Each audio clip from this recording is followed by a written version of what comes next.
Napa know-how. Any car brave enough to withstand a decade's worth of multi-state family voyages is worth treating to some quality parts and Napa know-how. Coolant for the Death Valley trip, wiper blades for the Pacific Northwest, air fresheners for the Southwest chili cook-off. Yeah, with some quality parts and a little Napa know-how, you can keep your road warrior running longer, stronger, for many more vacations to come. That's Napa know-how. Napa know-how. Sports Professor Rick Horrow, welcome to Beyond the Scoreboard, the serious show that gets inside the trillion-dollar news, business, marketing, endorsement, and deal-making aspects of sports, with a key aspect for you, the fans, and also the New England sports fan as well. Subscribe to our iTunes feed. Look for us on Stitcher, Google Play, Audio Boom. And this is a big week for sports, even bigger than before. The NHL playoffs and NBA playoffs continue to the semis and eyes ahead toward the finals. The Players is over, waiting for the next major to hit. Major League Baseball gets ready for May and June. Kids out of school soon, attendance no excuse for lack of it. And the All-Star game in Miami, see how the Marlins sale impacts that. NFL getting off the draft, focusing on the NFL experience in November in New York. And the NFL clearly never sleeps. Another example, NASCAR off a horrific accident in Kansas, but continuing to move forward, safety first, and it shows. If you want the full list of our 15 topics, log on to csnne.com. Look for the same thing in Chicago. You'll get the top 15 items, 15 to 1. Looking at sports, though, very interesting day today. Preparing for the Indy 500, the Indy Grand Prix, open wheel racing. We have none other than A.J. Foyt and his son all talking about not only Foyt racing, but what it's like to be a racing icon, NASCAR, open wheel. He's the best. Looking forward to that interview.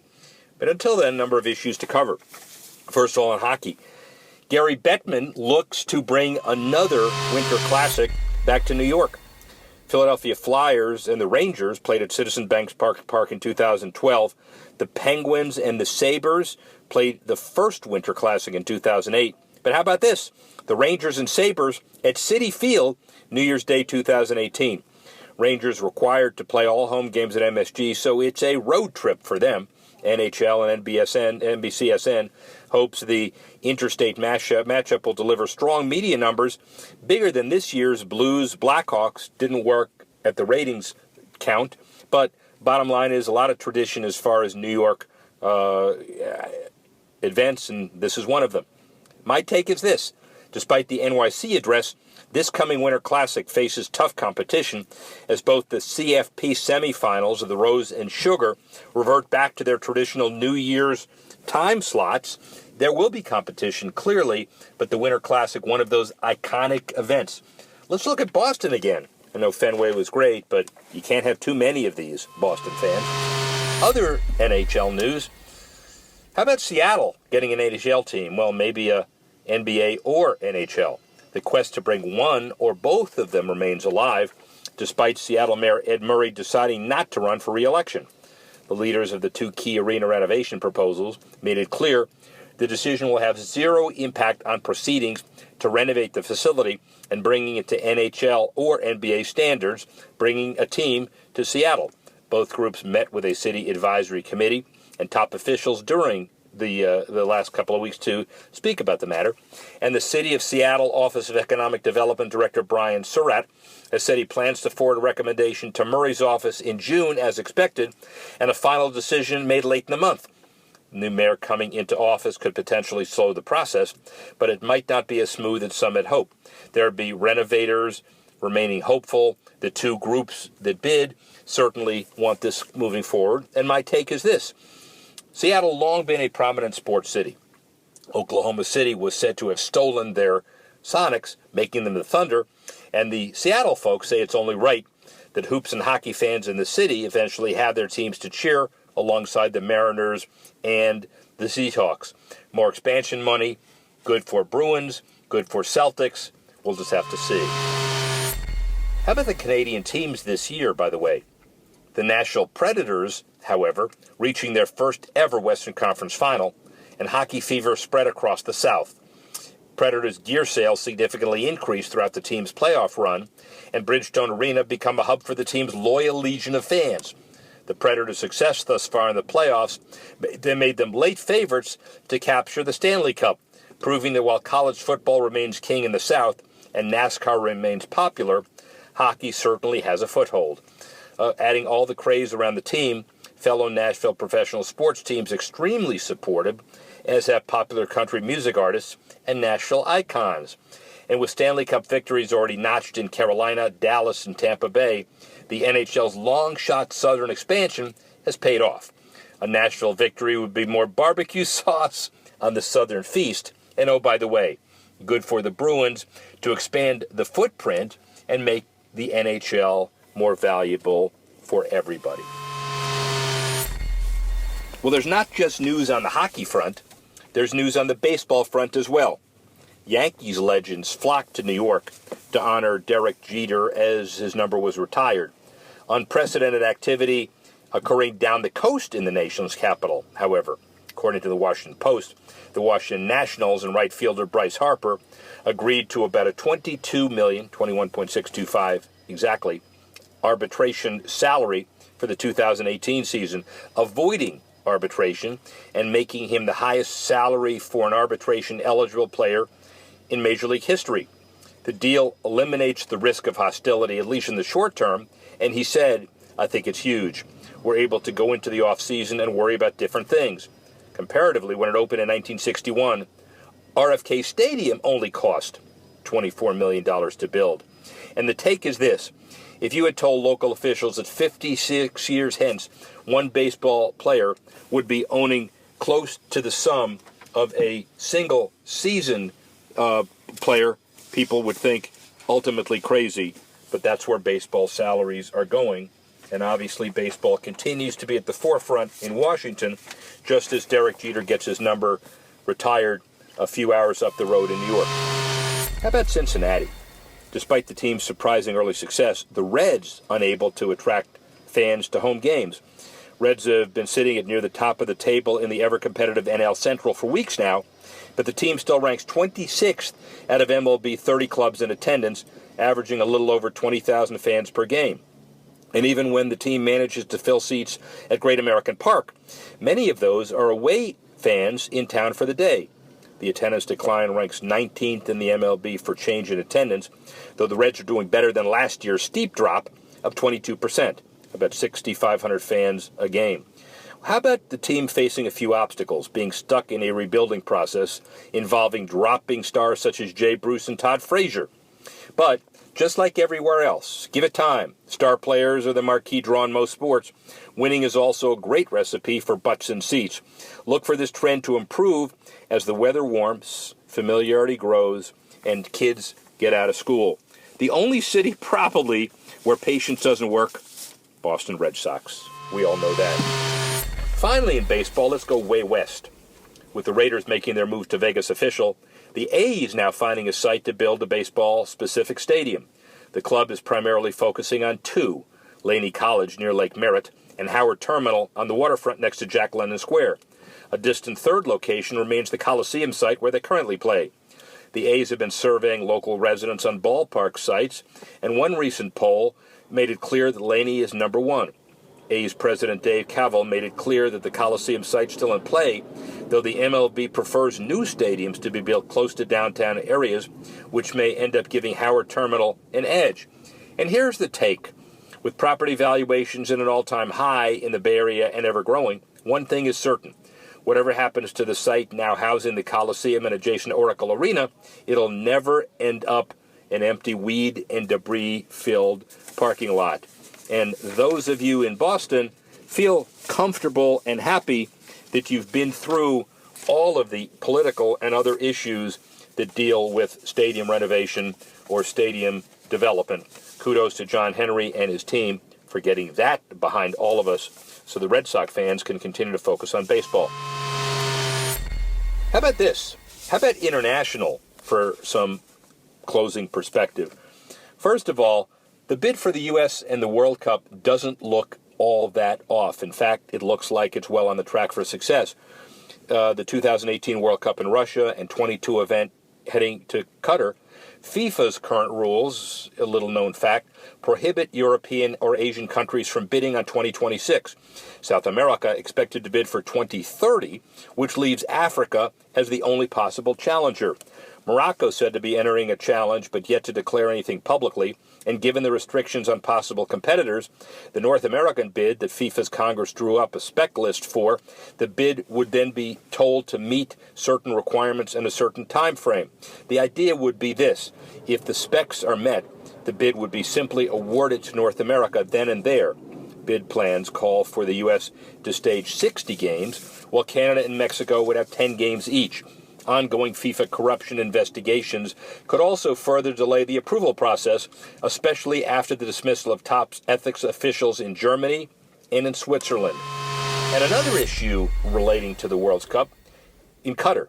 Qatar Airways has been named a FIFA's official partner through 2022. Covers 18 in Russia and 22 in Qatar, as you would expect, as well as the FIFA Confederations Cup in 2017 and the Women's Cup in 2019. The brand will also see FIFA Interactive World Cup, the largest online gaming tournament. The airline joins Coca-Cola, Gazprom, Wanda Group, Adidas, Visa, and Hyundai as official FIFA partners. And known for introducing industry firsts, Qatar Airways is the ideal partner for FIFA as they prepare for the first ever World Cup in the Gulf region, the FIFA Secretary General obviously said. But FIFA targeted a $100 million surplus for the end of the four-year cycle, encompassing the 2018 World Cup, and anticipates a $1.07 billion, get this, $1.07 billion profit for the year, after a loss of $391 million in 2016 and a projected $489 million loss in 2017. And the take is this: as the IOC spends the week inspecting Paris after a successful LA visit, it's likely by the end of September, all the world's mega events will be sewn up through 2028. Sports stability continues, and whether you think Boston lost out on the opportunity to bid, or whether it saved money and saved problems, there may not be an opportunity to bid again for a long, long time. The final international event is our focus for our interviews today, by the way. Preparation well underway for the Indy 500, less than a couple weeks away.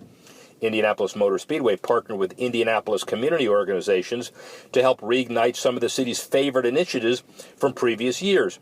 Among the new initiatives this year, signature program for May, hashtag 500 Fashion Fridays. And fans who incorporate the 500 into their Friday outfits receive lunch discounts at select local restaurants, and if fans post photos of themselves, they could win prizes. A free admission for kids 15 and under, spectator mound at the exit of Turn 4, fans able to drive along the IMS road course for the Indy Grand Prix, and new an AJ Foyt Racing entry, important for the interview, driven by Zach Veach, representing the inaugural Indy Women in Tech LPGA tournament in September. The Indy 500, a great platform for IMS to deepen its ties to the community, and for locally based companies like Guggenheim Insurance, title sponsor of the LPGA event, to deepen its ties to the Memorial Day race heritage. And the Foyt Group is all about that development. A really novel sponsorship with Zach Veach and Guggenheim, but most important, AJ Foyt tells us about the racing business.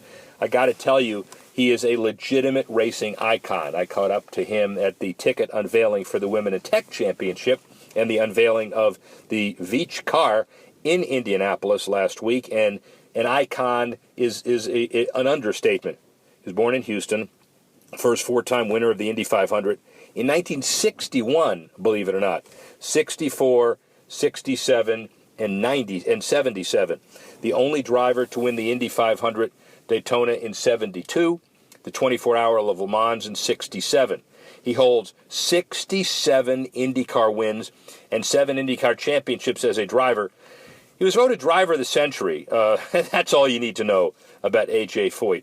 He's also been at NASCAR, IndyCar, and the like. A great perspective on the entire industry, A.J. Foyt. So we've already heard a little bit of a story from A.J. Foyt, but the first-time winner of the Indy 500, 61, 64, 67, 77, only driver to win Indy 500, Daytona, 24 Hours Le Mans, 67 IndyCar wins, 7 IndyCar championships as a driver. When you say you're voted driver of the century, you got to stop there. What else are you going to say? I mean, well, it's just amazing. you know, I'm just glad to be named amongst some of the great race drivers. A lot of people, you're the best. No, I'm just glad to be named amongst them. Wow. Because in their days, it'd be like golf. The Yeah. golfers today are some great golfers. Right. But then you look at Arnold Palmer and Jack Nicklaus and Rodriguez and all them. Yeah. What says they could beat them in their days with what they were playing with? Right. That's the same way racing's changed with the cars and technology. Yeah. So I'm just glad to be named amongst the greats. well, and that's the only way you can probably deal with the argument, because it's one of those things where there is no answer. Nobody has a right answer. That's what I said. Yeah. Who will ever know? Yeah, exactly. But your perspective is very important, because you can talk about the barometer of change. You win your first Daytona 500 in 72, and the 24-hour Le Mans in 67. So 67, that's a lot of years. That's 50 years or more. 60 years when you can see the changes in the business. So what's the biggest change in the industry? Well, the biggest change I see is safety. I mean, when it comes right down to it, because I've got a lot of burn scars where you hit and the car blew up and all that. That's the biggest thing. The seats that you got before, when you run stock car at Daytona, you had a seat about like this. Now you're in kind of a capsule. So what I guess I'm saying is that's the biggest change is safety in racing today compared to what it used to be. Are the drivers, you kind of answer this, but I'm asking anyway, are the drivers better today? Are they stronger today? Are they more mentally tough today? Or was it the good old days? Well, they're not near as strong as some of the older guys. There you Not go. even close. And Yeah. I'll tell you why, because the cars are so much easier to drive today because you got all the ground effects and all that. And like when I had to change jets or something halfway through a 500-mile race, I had to do it manually. Now we tell them on a computer, go to map 1 or map 2 or whatever. Okay. The steering wheel costs more today than my racing whole operation used to be when I raced. So what I tell a lot of the young drivers, don't get mad and throw that steering wheel anymore, because you're talking about a half. You're going to pay for it. $50,000. Yeah. You're going to pay for it. You're going to pay for it. Because All I right. throwed many of them, but then it wasn't about $40. So they're not stronger. Are they smarter? Are they more strategic? Or was it the good old days? I don't think they're any smarter, and the reason I say that because they're driving everything operating off of computers now. Yeah. You know, it's just like in golf. Look at what Arnold Palmer and Jack Nicklaus and all them played with. Yeah. And look at your clubs today, what they're playing with. You'll never know if them golfers were as great as these, or were they, you just don't know, Yeah. because it'll never happen. So you can just look back, them were some great golfers and some of my idols, you know, back there. And just like Ben Hogan, always wore his gloves. And then last time I won Indy, I said 67, he seen my red gloves, and everybody else wore them fireproof ones. And I got scars on my hand. I could not drive with them real thick gloves. And I guess I still got about, he must have sent me 25 or 30 pair. And I still got about 2 or 3 brand new pair, because you always wore them out. But I always raced in golf gloves. If you ever look at my hands, I always wore the golf gloves. Do you So say back then, you had to have feel in your hands and also your butt. Yeah. Now the computer tells you everything. Well, I don't want to ask you what you wore on your butt. We'll leave that one alone for another day. Right. But here's a kind of final question for you. Is the industry going in the right direction? Is it better today? The business of NASCAR, of Indy racing, the sport itself, is it better today, or was it better years ago? Well, I think years ago, the crowds were bigger and picking up every day better and better now. And because like when I started in stock cars and modifieds at home and midget, people followed you. It'd be like some of your amateur golfers. They start real little, and as they go bigger, Yeah. you got a fan base that follows them until they get to the top. And that's what you don't have today with the race drivers. They come in, and a lot of their parents, they got a lot of money, they buy them a ride because they know it's a lot safer. But back then, they didn't want to mess with it because it's very easy to go 6 foot underground. Yeah. Very easy to go 6 foot underground, but the guy didn't do it, and he is a legitimate icon, and I'm honored to have you do this. Thank you, my friend. I appreciate it. Thank Really, you. thank Nice you. to be with you. We have another Foyt as well, Larry Foyt, the president of A.J. Foyt Racing, his biological grandson and adopted son of A.J. Foyt. Born in Waller, Texas, he drove 04, 05, and 06 the Indianapolis 500 for A.J. Foyt Enterprises. And he also drove in NASCAR. He got the Foyt perspective in both areas as well. And he began to take over the management responsibility for A.J. Foyt Enterprises in 2007. 10 years of management, driving NASCAR, driving IndyCar. Larry Foyt sure can give us some perspective as we head into the Indy 500. Sports Professor Rick Horrow, Beyond the Scoreboard, in the boardroom. An interesting event, to be sure, the merger of golf and sports, but all in the context of business. The Indy Women in Tech Championship held in September at Indianapolis Motor Speedway. We're here to unveil a car that Guggenheim is underwriting on behalf of Indy Women in Tech. But more important, we're here to learn a little bit more about the business of racing generally, the business of A.J. Foyt Racing, and who better, Larry Foyt, president of A.J. Foyt Racing. How are you? How are you? Good. Thank you very much for doing this. So, you drove in the 05, 04, 06 Indianapolis 500 Indianapolis 500 for A.J. Foyt Enterprises. How scary was it driving for your dad? Well, I had driven for him for a while, so I was used to it over in the NASCAR series. Yeah. So, but my dream was always Indianapolis. This race is what I grew up coming every year of my life, and watching Dad race in it leaves quite an impression on a young kid. So even though my career ended up heading toward NASCAR and stock cars, my dream was to get to Indianapolis and drive an IndyCar around Indy. So I was just glad I got to do it. Well, we'll certainly talk to your dad about the perspective of racing then and racing now. But give me your perspective on it as a NASCAR driver, on an Indy driver. Comment generally about both businesses. Have they gone at the same speed? Are they different? Are they similar to where they were when you were, actively participating? Absolutely. Well, in business is actually the reason I ended up going to NASCAR, because back then there was the split in the IndyCar leagues, which everyone talks about, the split, and which we're still recovering from, but it feels like right now IndyCar has huge momentum. The split seems like long ago, and everyone's back together, and IndyCar's growing again and has a great feel around it. Business-wise, to have sponsors like Guggenheim come on board and be tied with this LPGA event is just great for IndyCar. So let's go back to that for a minute. Now you've been running A.J. Foyt Enterprises for a decade, and when you were involved in learning the business or knowing the business, this, you call it a split and it's over, but it was a massive schism. It was Hatfield-McCoy's. So at the time, who were the rallying forces basically that caused it to come back together, and how was life in the division different than life as it is today? Sure. Well, what you hate to see are the fans divided, because you had some fans that were loyal to one side and some fans that were loyal to the other. But for us on the business side, the good thing was, as I came back over and started to get involved in the business side, and you kind of say how that happened, in my second Indy 500, I actually broke my back in a pretty big crash. So I started wanting to get more involved on the business side as I was stepping out of the car. And the biggest thing with us is here you have A.J. Foyt, you have a legend who won everything, won in many decades, front engine cars, rear engine cars. And at the same time, I felt like our team hadn't really taken that step into the modern era, and we were still a little bit set in some old school ways. So that was my thing. I said, Dad, if I come into this, you have to let me modernize. We have to start charging ahead. And that's what's been great, and it takes great partners to do that. We got aligned with ABC Supply. Now they've been our sponsor the last 12 years, which is unbelievable. In fact, now they are the longest full-time running sponsor in IndyCar, which is great. And that's what's let us grow. Back then we were one car. We're up to 2, and now 3 at Indianapolis with the iWeight Championship car. So it's exciting. So the idea of asking the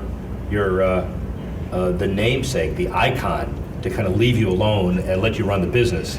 I'm sure he said, "Yeah, I'll do it," but did he really?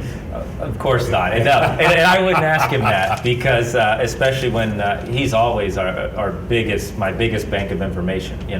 He is still. It's amazing how up to date he is with everything every day. I rarely make big decisions without talking to him. Of course, he's still the boss, and his experience and knowledge, you can't put a number on that. It's unbelievable. Is there a tension ever between preserving the old and modernizing, and it's always something business schools warn about. But how do you preserve the legacy and move on and be relevant?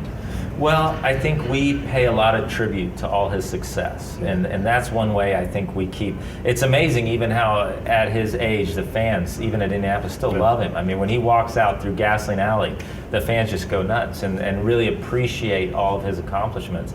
And I think the thing is too, he can do it all, which is pretty rare. I mean, he was a mechanic, an engineer, a driver, so he really knows every part of that race car, and people respect that. The building of the brand, and maybe more important, the sustaining of the brand. And the textbooks all talk about the Arnold Palmers and the Jack Nicklauses and the younger LeBron James and the Michael Jordans. You know, AJ Foyt's in that category too. How do you look ahead to the longevity of the brand, and how do you make sure you sustain it? Well, we want to win. I mean, that's number one for us, is getting back in victory lane. And it's been since 2013 since we won a race, and it's been since 1999 since we won the Indy 500. So we know we have our work cut out for us, and that's by growing and modernizing. We feel like we're getting more competitive every year. And that's what we want to do. Is the Foyt brand is built on winning, and that's what we want to do. I'm sure there will be another Foyt perspective on this, but do you like the way the business is going? I do. Like I said, we want more wins, and you know, AJ reminds us of that every day, because that's what he wants to do, is win. But we've got great partners, and that's letting us grow the team to where we need to be. A little nervous about fans, you know, NASCAR. I mean, you have to ask that question of the France family, and you see the attendance, television attendance. How do you deal with the challenges of sustaining excellence?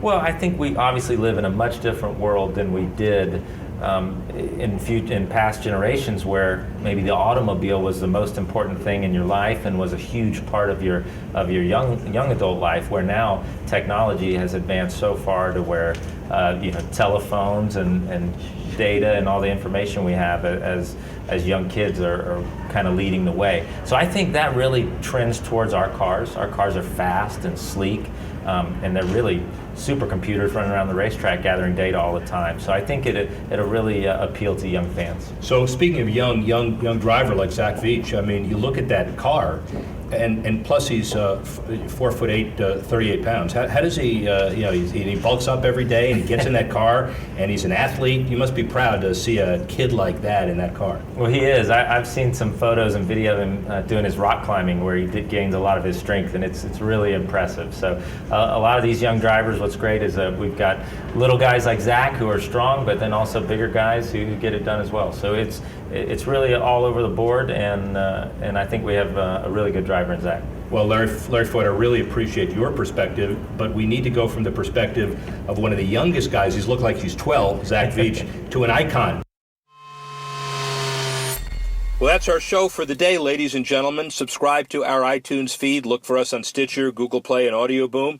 And if you want the 15 to watch, log in on csnne.com. And Chicago folks, you do the same. Like to thank Tanner Simpkins and Jason Levine for putting the show together. We'd like to thank Larry Foyt and AJ Foyt for giving us a sense of history and perspective as we head into the Indy 500. And we thank you all for listening and watching. And join us once again next week when we go Beyond the Scoreboard.